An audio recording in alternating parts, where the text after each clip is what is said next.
Olá, eu sou Juliana Welbert, eu faço parte do Laboratório de Bioquímica e Fisiologia de Insetos no Instituto Oswaldo Cruz, da Fiocruz. Esse seminário é sobre proteínas de algas marrons inibidoras de glucanases de moluscos marinhos. A inibição enzimática é um procedimento importante em diversos aspectos. Na farmacologia, ela é um importante mecanismo de ação de diversos fármacos. Na toxicologia, pode gerar danos até fatais em seres vivos. Além disso, também pode ajudar a desvendar mecanismos e estruturas enzimáticas. Por esse motivo, inibidores enzimáticos têm sido um campo de estudo bem explorado, principalmente os inibidores naturais. Um exemplo disso são os inibidores de amilase.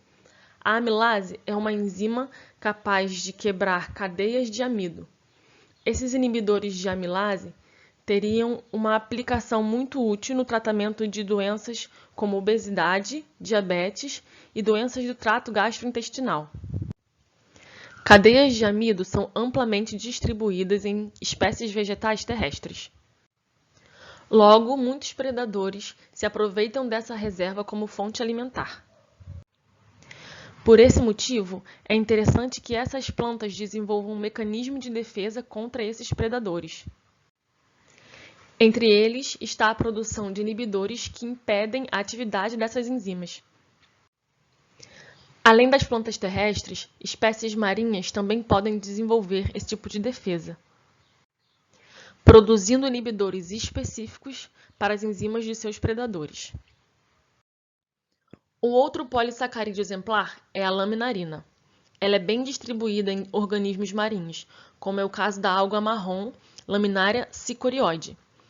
A laminarina pode ser hidrolisada pela enzima endo-1,3-beta-D-glucanase, com quem tem uma ligação bem específica. Essa enzima está presente em predadores, como os moluscos, que utilizam esse mecanismo como forma de alimentação. Logo, para essa espécie de alga, seria interessante a produção de inibidores que impeçam a degradação de seus açúcares. A partir disso, os objetivos desse estudo são estudar a distribuição de inibidores de endo-1,3-beta-D-glucanases em algas marrons tropicais e orientais e também estudar a composição e propriedades de possíveis inibidores de Laminaria cichorioides. Foi definido um procedimento padrão para a inibição enzimática, que se repetiu ao longo do estudo. Nele, a solução do inibidor, tampão de acetato a um pH 5,4 e a solução da enzima são levados à incubação a 37 graus Celsius por 10 minutos. Após esse tempo, é feita a adição do substrato e levada à incubação por mais 30 minutos. Logo depois, é feita a medição da atividade enzimática. O método e o substrato utilizados para a medição da atividade enzimática condizia com a natureza de cada enzima. Enzimas hidrolíticas tiveram como substratos polissacarídeos e método de Nelson para análise. As proteases e as glicosidases tiveram como substrato os derivados de paranitrofenil, e a presença de paranitrofenol foi o método usado para análise. Foi considerada como unidade de atividade enzimática a quantidade de enzima que catalisa a formação de 1 mol de glicose ou de paranitrofenol por minuto. Nesse estudo, foram utilizadas diversas enzimas de diferentes fontes. Entre as espécies fontes estão bactérias marinhas, fungos marinhos, molusco terrestre e moluscos marinhos, como é o caso da Spicula sacchalinensis. Os substratos enzimáticos também foram extraídos de algas. A laminarina teve como fonte a Laminaria cichorioide. O pustulan teve como fonte a Umbilicaria russica. Além disso, derivados de paranitrofenil vieram de origem comercial. A coleta dessas algas aconteceu no período de agosto a setembro de 1992 e em diferentes estações entre os anos de 1996 e 1999. todas coletadas em diferentes mares do Extremo Oriente.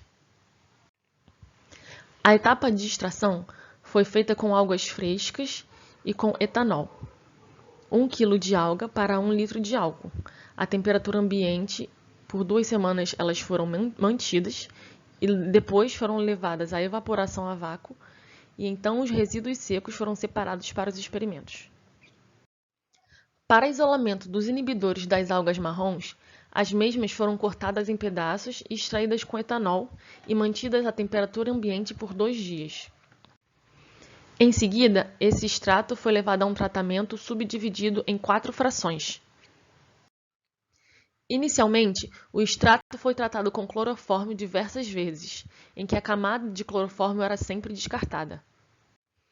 E esse novo extrato equivalia à fração 1. Em seguida, ele foi levado a vácuo para a concentração do inibidor, e então foi feita a adição de 80% de etanol e evaporação a vácuo do sobrenadante, e essa é a fração número 2. Logo depois, os resíduos secos eram diluídos em água, e essa era a fração número 3. Depois, essa solução era inserida em coluna com resina hidrofóbica, e essa era a fração 4. A fração 4 foi subdividida em 3 novas frações. Na fração 4.1, a coluna foi eluída apenas em água até que houvesse ausência de açúcar. Na fração 4.2, a coluna foi eluída em água e etanol 5%. Já na fração 4.3, houve eluição gradual em água e etanol a 10%, 20% e 40%. A partir daí, as frações ativas das 3 foram liofilizadas. Nesse trabalho, foi considerada como ação inibitória a capacidade do extrato de suprimir a hidrólise da laminarina pela glucanase de S-sacaliniensis. Com isso, aproximadamente 70% das algas marrons estudadas, equivalente a 14 espécies, apresentaram inibidores. A tabela 1 foi dividida em 2 slides e lista as algas que foram utilizadas nesse estudo.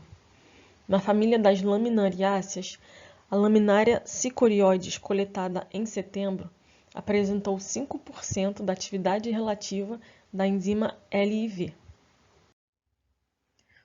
Outras espécies de algas estudadas não apresentaram resultado tão satisfatório. A concentração de inibidor utilizada na medida de atividade relativa foi de 100 microgramas por ml. Com relação à capacidade inibitória, as algas laminárias cicorioides coletadas no outono apresentaram atividade inibitória satisfatória, ao contrário das que foram coletadas na primavera. Isso se deve às alterações ambientais que influenciam na produção de metabólitos pelas algas. Na etapa de purificação, foram apresentadas 3 frações com capacidade inibitória, cada uma com uma quantidade de inibidor, conforme será visto na tabela 2. A fração 4.1 teve sua atividade inibitória desaparecida após 3 ou 4 horas. Acredita-se que isso se deve à labilidade das substâncias sobre tais condições. A tabela 2 detalha a purificação do inibidor a partir da alga laminária cicorioides. A primeira coluna destaca as etapas de purificação. A segunda coluna mostra a porcentagem de peso obtida em cada etapa da purificação com relação ao peso inicial. A terceira coluna mostra a concentração para obter 50% de inibição em microgramas por ml. A quarta coluna mostra o grau de purificação do inibidor em cada etapa de purificação. É na fração 4.2 que encontramos o menor peso, juntamente com o menor I50 e o maior grau de purificação do inibidor. Para determinar a natureza molecular dos componentes da fração inibitória 4.2, vários métodos foram aplicados de forma a encontrar componentes específicos. Na determinação dos componentes presentes na fração inibitória, as frações 4.2 e 4.3 eram formadas tanto de proteínas como carboidratos. Já a fração 4.1 é composta apenas de carboidratos. O único elemento que compunha a porção de carboidrato das frações 4.2 e 4.3 era a glicose, uma vez que sinais típicos de oligosacarídeos foram encontrados na análise em RMN. Os ácidos glutâmicos e aspartico foram os principais aminoácidos encontrados nas porções proteicas dessas frações. Possivelmente se referem a glutamina e asparagina. 20% da fração 4.2 e 28% da fração 4.3 era conteúdo proteico. De acordo com o estudo em espectro UV, as frações 4.2 e 4.3 tinham em sua porção proteica estruturas de aminoácidos aromáticos, como a tirosina e o triptofano, conforme será visto na tabela número 3. Na tabela 3, temos as características da fração inibitória em vários estágios da purificação. Suas colunas são as etapas da purificação, seguido do conteúdo em porcentagem peso-peso com relação ao volume total, seguido da composição desses componentes e logo depois a presença de enzimas 1,3 e 1,6 beta-T-glucanases. Na fração 4.2, 20% do seu peso equivale a proteínas. E esses aminoácidos são formados por aspartato, treonina, serina, glutamato, glicina e alanina. A partir da fração 4.2, os componentes desse extrato foram separados. Então, os componentes secos desse extrato foram diluídos em água e inseridos na coluna de biogel, a qual foi eluída em água. Por meio de espectrofotometria, foram registradas as proteínas e, por método fenol sulfúrico, foram registrados os carboidratos. Em seguida, a atividade inibitória foi medida pelo procedimento padrão e as frações ativas foram liofilizadas, determinadas como componentes 1 e 2. Para a etapa de filtração em gel, foram utilizadas colunas de biogel P30 e Cefadex G75, além dos componentes de referência com seus devidos pesos moleculares. Além da filtração em gel, a eletroforese também foi utilizada para a separação dos componentes.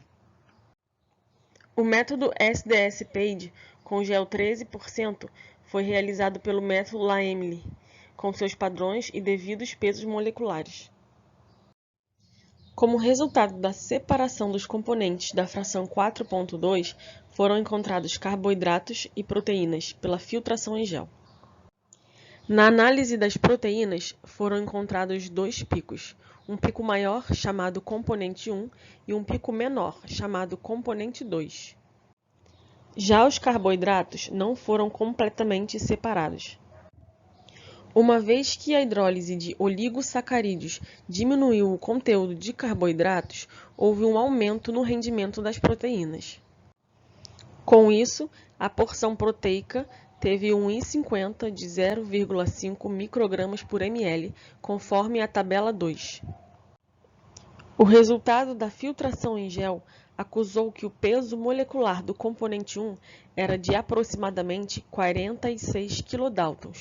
Logo, o valor de seu I50 era de 10 elevado a menos 8 molar, conforme a figura 1. A figura número 1 nos mostra a dependência do peso molecular no volume de eluição, através de Cefadex G75. No eixo Y, temos o peso molecular vezes 10 a menos 3, e no eixo X, temos o volume por ml. Comparando os pontos 4 e 5, nós vemos que o componente número 1 tem uma menor exigência de volume com relação à enzima LIV, uma vez que seu peso molecular é maior. Já o ponto 1 é o que tem menor exigência de volume, uma vez que seu peso molecular é a soma do componente 1 com a enzima LIV, totalizando 68 kDa. Além da filtração em gel, a separação de proteínas da fração 4.2 também foi feita por eletroforese SDS-PAGE. Apesar de ser inicialmente homogêneo, o componente 1 apresentou 3 partes após aquecimento, assim como mostrado na figura número 2. A eletroforese demonstrou o peso molecular do componente 1 por aproximadamente 60 kDa e do componente 2, 30 kDa. A filtração em gel tende a apresentar um peso molecular da proteína menor do que a eletroforese. Isso explica a diferença dos valores 46 kDa e 60 kDa. Já o componente 3 surge pela revelação incompleta do componente 1. A figura número 2 é o resultado da eletroforese SDS-PAGE. A lâmina número 1 corresponde aos padrões utilizados, juntamente com seus respectivos pesos moleculares. A lâmina número 2 corresponde ao componente 1, com apenas uma banda homogênea. A lâmina número 3 corresponde ao componente 1 após o aquecimento, dividido em 3 partes. Uma série de enzimas foram aplicadas no teste de especificidade do inibidor. Entre elas está a glucanase LIV da espécie Spicula sacchalinensis, o molusco marinho. A especificidade do inibidor se deu com a solução de enzima, mais a solução do inibidor, mais o tampão acetato, incubados por 10 minutos. Logo depois foi feita a atividade enzimática com o substrato adequado à enzima estudada. Com relação à especificidade do inibidor, ele só foi capaz de atuar sobre uma única enzima, as endo 1,3-beta-D-glucanases. No caso de moluscos marinhos, apresentou alta seletividade, e no caso de bactérias marinhas, apresentou baixa seletividade. Nas demais enzimas, ele não apresentou nenhuma atividade, conforme veremos na tabela 4. A tabela número 4 apresenta a especificidade da ação inibitória nas enzimas da coluna número 1. Na segunda coluna, os substratos que foram utilizados conforme cada enzima, e na terceira coluna, o I50. Nota-se que as enzimas LIV e LO de moluscos marinhos foram inibidas com uma baixa concentração do inibidor. Ensaios de tratamento enzimático foram realizados para definir a natureza molecular do inibidor. Inicialmente, a fração 4.2 foi colocada com enzimas de C-índicum ou beta-glicosidase de origem fúngica separadamente e levados à incubação por 1 hora junto com tampão acetato em pH 5.2. Sob essas condições, foi possível fazer a medição de açúcares redutores por método de Nelson e através de equipamentos analisadores. Em uma segunda análise, o inibidor foi colocado com pronase ou tripsina, separadamente, em tampão fosfato e pH correspondente à enzima. Ambos foram incubados por 1 hora. Através do método padrão de atividade inibitória, foram determinadas as proteínas. Sabendo que a fração inibitória 4.2 se compunha por carboidratos e proteínas, a degradação em enzimas resistentes ao inibidor foi utilizada para saber a natureza da molécula que tem capacidade inibitória. Para a análise do carboidrato, foi feita a hidrólise com glucanase de C-índicum e glicosidase de levedura. Como resultado, os oligosacarídeos presentes foram quase todos clivados em glicose e não foi observada alteração da atividade inibitória. Já para análise do conteúdo proteico, foram utilizadas tripsina e pronase. Como resultado, o inibidor foi completamente inativado. Esses dois resultados sugerem que o inibidor é de natureza proteica. Reagentes específicos foram adicionados à fração inibitória, a fim de alterar e determinar a estrutura de seus centros ativos. Para avaliar seu efeito, esses reagentes foram adicionados ao inibidor com tampão succinato em pH 5.2 e então foram incubados por 30 minutos. Logo depois, os reagentes foram removidos em coluna com biogel. Em seguida, foi feita a comparação da capacidade inibitória com e sem os reagentes modificadores. Reagentes químicos foram inseridos ao inibidor para alterar sua estrutura e verificar a sua influência na capacidade inibitória. Os aminoácidos triptofano e histidina, ácidos dicarboxílicos e provavelmente tirosina levaram à perda da atividade inibitória devido à sua modificação por esses reagentes, conforme mostrado na tabela 5. Esse resultado sugere que esses aminoácidos participam da interação inibidor-enzima, sem os quais não é possível que haja atividade inibitória. A tabela número 5 mostra o efeito de grupos específicos que modificam o inibidor da fração 4.2. Na primeira coluna, os reagentes utilizados. Na segunda, a concentração desses reagentes. Na terceira, os grupos que foram modificados. E na quarta, a inibição em porcentagem. Em destaque, os reagentes que causaram a modificação dos grupos, levando a 0% de inibição das enzimas. A fração 4.2 também foi utilizada para determinar o efeito de parâmetros ambientais. Para determinar o efeito do tempo de pré-incubação, as soluções de enzima glucanase LIV e do inibidor foram incubados a 37 graus Celsius. Ao longo da incubação, alíquotas foram coletadas nos intervalos de tempo entre 0 e 30 minutos. Por fim, a atividade enzimática foi determinada pelo método correspondente à enzima. Para determinar o efeito da concentração de substrato, a fração 4.2 passou por diversos ensaios de atividade enzimática, conforme o método padrão, e sofreu variações do substrato laminarina nas concentrações entre 0,5 e 10 mg por ml.